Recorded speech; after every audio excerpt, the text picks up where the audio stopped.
Hi friends, welcome back to my channel. Interesting informative videos కోసం నా ఛానల్ను subscribe చేసుకోండి. మరిన్ని లేటెస్ట్ అప్డేట్ కావాలంటే మన ఛానల్ను సబ్స్క్రైబ్ చేసుకోవడం మర్చిపోకండి. ఇండియన్ మోటార్ వెహికల్ రూల్స్ సవరించిన కేంద్ర ప్రభుత్వం. జనవరి 1 నుంచే అమల్లోకి నిబంధనలు. రోడ్డు ప్రమాదాలను అరికట్టడంతో పాటు రోడ్డు భద్రతను మెరుగుపరచడమే లక్ష్యంగా కేంద్ర ప్రభుత్వం కొత్త చర్యలు చేపట్టింది. ఇండియన్ మోటార్ వెహికల్ రూల్స్ను సవరించింది. అందుకు సంబంధించిన నోటిఫికేషన్ను బుధవారం ప్రచురించింది. దాని ప్రకారం వాహనదారులు ఒక ఏడాదిలో 5 లేదా అంతకంటే ఎక్కువసార్లు ట్రాఫిక్ ఉల్లంఘనలకు పాల్పడితే వారి డ్రైవింగ్ లైసెన్స్ సస్పెండ్ కానుంది. ఈ రూల్ ఈ ఏడాది జనవరి 1 నుంచే అమల్లోకి వచ్చినట్లు పరిగణిస్తారు.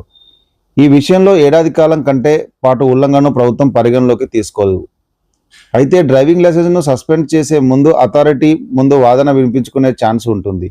ఆ తర్వాత లైసెన్స్ను ఎంతకాలం సస్పెండ్ చేయాలో అథారిటీ నిర్ణయిస్తుంది.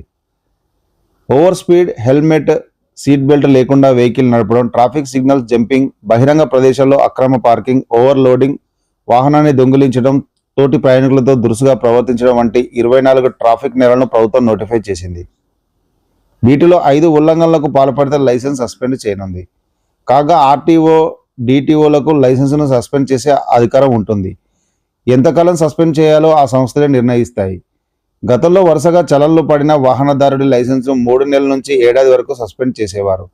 ఇకపై ఈ చలన్లను కూడా పరిగణలోకి తీసుకుంటారు.